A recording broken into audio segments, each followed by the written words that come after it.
안녕하세요. 콩나물맘 여러분, 콩나물쌤 전병규입니다. 여러분 모두 좋은 부모가 되려고 하시죠? 그런데 어떤 부모가 좋은 부모인가요? 그리고 어떻게 하면 좋은 부모가 될 수 있을까요? 내 마음이 가는 대로, 내 마음이 편한 대로, 혹은 반대로 아이가 좋다는 대로 해주는 것이 좋은 부모일까요? 그렇지 않습니다. 좋은 부모란 아이의 삶에 좋은 영향을 끼치는 사람이 바로 좋은 부모입니다. 여러분은 자녀의 삶에 어떤 영향을 끼치고 계신가요? 그리고 내가 어떤 영향을 아이에게 끼치고 있는지 잘 인지하고 계신가요? 좋은 부모가 되기 위해서는 우선 내가 어떤 부모인지 아는 것이 중요합니다. 왜냐하면 이 부모의 양육 방식은 자녀의 성격, 자율성, 문제 해결 능력, 그리고 정서적 안정 등에 큰 영향을 끼치게 되기 때문이죠. 현재 내가 어떤 양육 방식을 사용하는지, 그리고 그것이 아이에게 어떤 영향을 끼치는지 알 때 우리는 더 좋은 방향으로 우리의 태도를 고치고 아이에게 더 좋은 영향을 끼칠 수 있습니다. 우리는 대부분 무의식적으로 아이를 대하고 있습니다. 내가 태어나서 자라오면서 켜켜이 쌓여온 나의 삶의 자치대로 아이를 대하고 있는 거죠. 다행히도 이것이 아이에게 긍정적으로 작용하면 좋은데 그렇지 않은 경우가 너무 많습니다. 왜냐하면 우리 삶이 완벽하지 않기 때문이죠. 우리는 모두 내면의 일정 부분에 나쁜 기억과 상처가 있습니다. 우리의 부모로부터, 그리고 사회로부터, 친구로부터, 그리고 사람들로부터 받은 상처들. 우리는 부모이기 이전에 한 명의 사람으로서 이제 더 이상 크게 티내지는 않지만, 그리고 그것이 남아있는지를 나조차도 잘 모를 수 있지만 내면 깊숙한 곳에서 그 상처가 나의 말과 행동에 영향을 주고 있습니다. 그러다 보니까 어떠한 불안감, 걱정, 집착, 잘못된 믿음으로 인해 적절하지 않은 방식으로 아이를 대하기 쉬운 거죠. 그런데 그런 것들은 스스로 인지를 하기가 쉽지 않은 게 문제입니다. 내 안의 상처와 힘든 기억들, 나쁜 습관들이 그렇게 행동하도록 이끌기 때문에 나 스스로가 느끼기에는 그것이 매우 자연스럽기 때문이죠. 하지만 내가 자연스럽게 느낀다고 해서 그것이 올바르거나 적절한 것은 당연히 아닙니다. 부적절할 수도 있고 남에게 피해를 줄 수도 있고 무엇보다 우리 아이에게 상처가 될 수도 있고 그런 부정적인 영향을 끼칠 수 있습니다. 그래서 부모는 알고 있어야 합니다. 내가 어떤 부모고 나의 양육 방식이 아이에게 어떤 영향을 주는지요. 알면 차근차근 고쳐 나갈 수 있거든요. 부모의 양육 유형은 아이를 얼마나 관리하느냐, 얼마나 나의 통제 안에 두려 하느냐에 따라서 크게 4가지 유형으로 나눠볼 수 있는데요. 오늘 이 4가지 유형 중 내가 어디에 속하는지 보고 어떻게 바꿔야 하는지 살펴보도록 하겠습니다.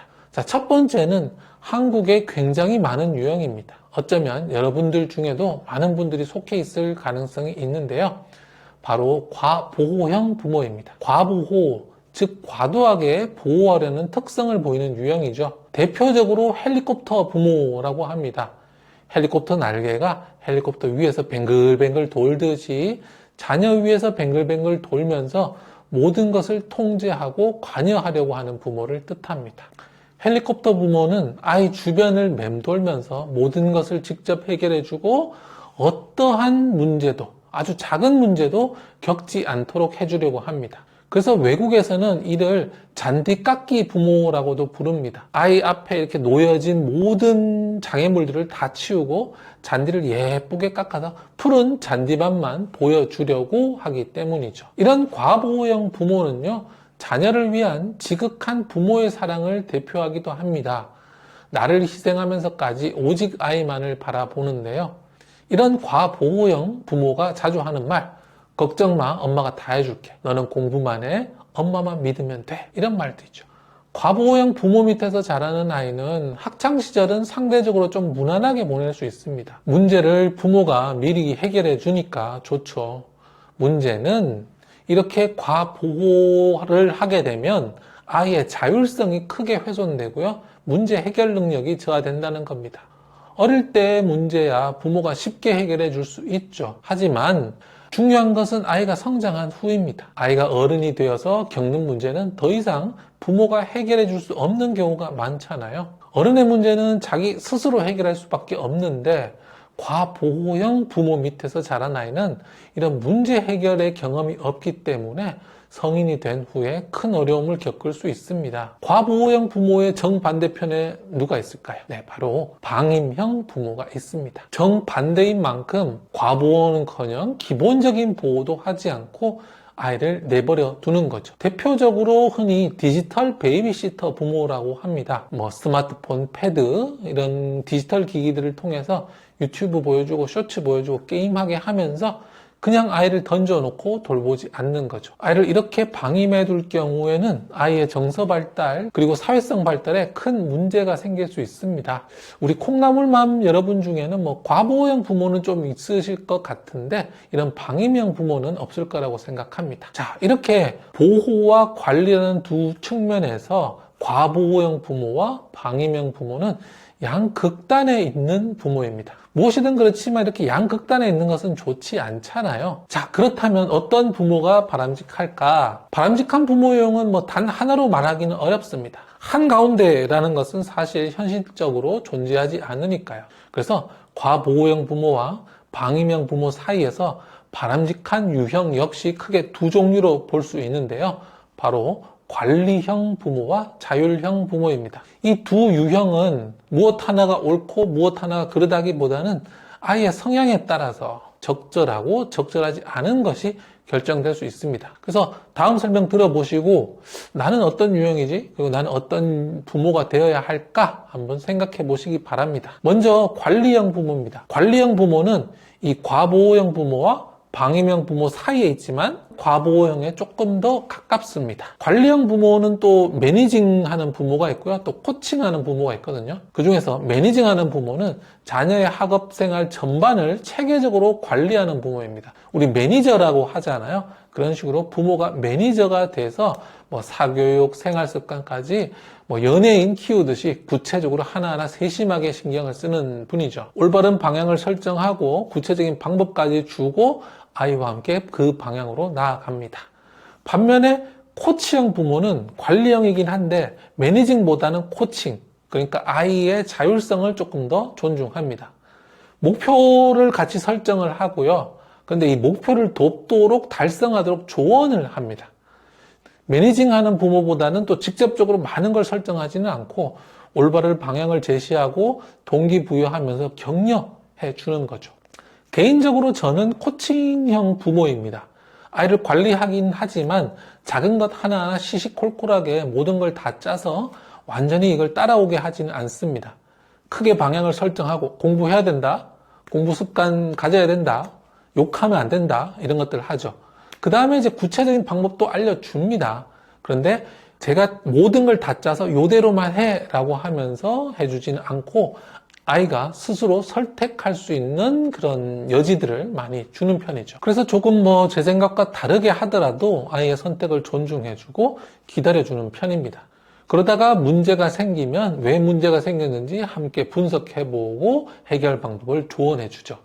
아이가 받아들일 수도 있고 안 받아들일 수도 있는데 어쨌든 간에 그 선택을 또 존중하고요. 이런 앞의 과정들을 반복합니다. 이런 과정 속에서 계속 아이를 관찰하면서 아이가 방향을 잃거나 하면 또 피드백을 주고 다시 올바른 방향으로 나아가도록 잡아주고 있어요. 이번에는 관리형 부모의 맞은편에 있는 자율형 부모 알아보도록 하겠습니다. 자율형 부모는 과보호형 부모와 방임형 부모 사이에 있지만 방임형 부모에 조금 더 가까운 유형입니다. 관리형 부모와 차이점을 보자면 관리형 부모 중 매니징맘이 방향성은 물론 구체적인 방법까지 모두 제시하고 아이를 리드한다면 코치형 부모는 방향성과 방법은 제시하되 방향성은 되도록 따라오게 하면서 방법은 조금 더 아이의 자율에 맡긴다고 보시면 되고요. 자율형 부모는 방향성에 있어서도 아이의 자율성을 더 크게 인정해 주고 믿고 기다리는 거죠. 굉장히 독립적이고 창의적으로 아이를 키울 수 있는 유형입니다. 부모가 아이를 많이 사랑하고 존중하지만 좀 예술가적인 마인드, 사회적 규범에 얽매이는 것을 싫어하고 아이가 정말로 자유롭게 자라기를 바랄 때 이런 자율형 부모가 되곤 합니다. 방임형 부모와 차이는 방임형 부모는 사랑도 관심도 없는 것이고 자율형은 사랑과 관심이 있지만 믿고 맡기는 거죠. 자, 여러분은 이 네 가지 유형 중 어디에 속하십니까? 과보호형, 방임형, 혹은 관리형, 자율형. 무엇이 가장 이상적이고 우리 가정에 맞다고 생각하십니까? 가장 먼저 과보호형과 방임형은 피해야 합니다. 과보호형 부모는 문제 해결 능력을 저하시키고요. 방임형 부모는 아이의 정서와 사회성 발달을 저해시키니까요. 그래서 관리형 부모와 자율형 부모 중 하나의 유형이 바람직한데 아이의 성향에 따라 결정하십시오. 아이의 학습 의욕이 굉장히 높다. 그리고 부모와의 호흡과 케미가 좋다. 그리고 뭔가 딱딱 정해주는 것을 좋아하고 그걸 따라가는 걸 좋다라고 하면 관리형 부모가 좋고요. 학습 의욕보다 좀 더 창의적이고 다른 방면에 관심과 능력이 크다라고 하면 자율형 부모가 좋을 수 있습니다. 관리형 부모 중에서도 정말 딱딱딱 떨어지는 거 좋고 성취 욕구가 강해요. 알려주면 막 칼같이 따라와요. 그러면 매니징형이 더 좋을 수 있고요. 성취 욕구는 상대적으로 조금 더 낮고 조금 더 자율성을 원하는 아이든 코치형 부모가 되는 것이 좋습니다. 사실 개인적으로는 제 철학에서는 이 코치형 부모가 전반적으로 가장 많은 분들이 적용할 수 있고 가장 이상적인 방법이 아닌가 생각을 합니다. 올바른 방법을 제시하면서도 아이의 선택권과 자율성을 보장해서 성취만 보자면 최고의 100% 성취를 모두 얻지는 못한다고 하더라도 장기적으로 봤을 때 아이와 관계도 좋고 아이가 진정으로 내면이 성장하는데 가장 유리하기 때문입니다. 물론 철학이 다르면 또 다른 선택을 하실 수도 있겠죠. 방법은 다 다를 수 있거든요. 결국 방법은 나의 철학과 우리 집 가정의 상황에 따라 달라집니다. 그래서 저는 이런 것들을 모두 다 열어놓고 제 채널에 저와 생각이 다른 많은 분들도 계속 초대해서 인터뷰를 하고 많은 이야기를 들려드리는 이유도 여기 있습니다. 제 채널을 보는 분들이 이랬으면 좋겠어요. 아직 본인의 생각이 확고하지 않다라고 한다면 제 조언을 한번 들어보시고 따라오세요. 부모와 아이를 모두 배려하고 단기적 결과와 장기적 결과를 모두 고려하는 가장 자연스럽고 무난한 조언이 될 겁니다. 만약에 나의 철학과 삶의 방향이 조금 다르시다면 그냥 다른 측면에 대해서 한번 생각해 본다 라고 생각하시고 참고하시면 되고요. 자, 오늘 영상 보시고 어떤 생각이 드셨나요? 여러분은 어떤 부모고 또 어떤 부모가 되고 싶으신가요? 그 생각을 한번 해보시는 하루가 되셨으면 좋겠습니다. 계속해서 좋은 교육 정보로 돌아오겠습니다. 감사합니다. 콩나물쌤이었습니다.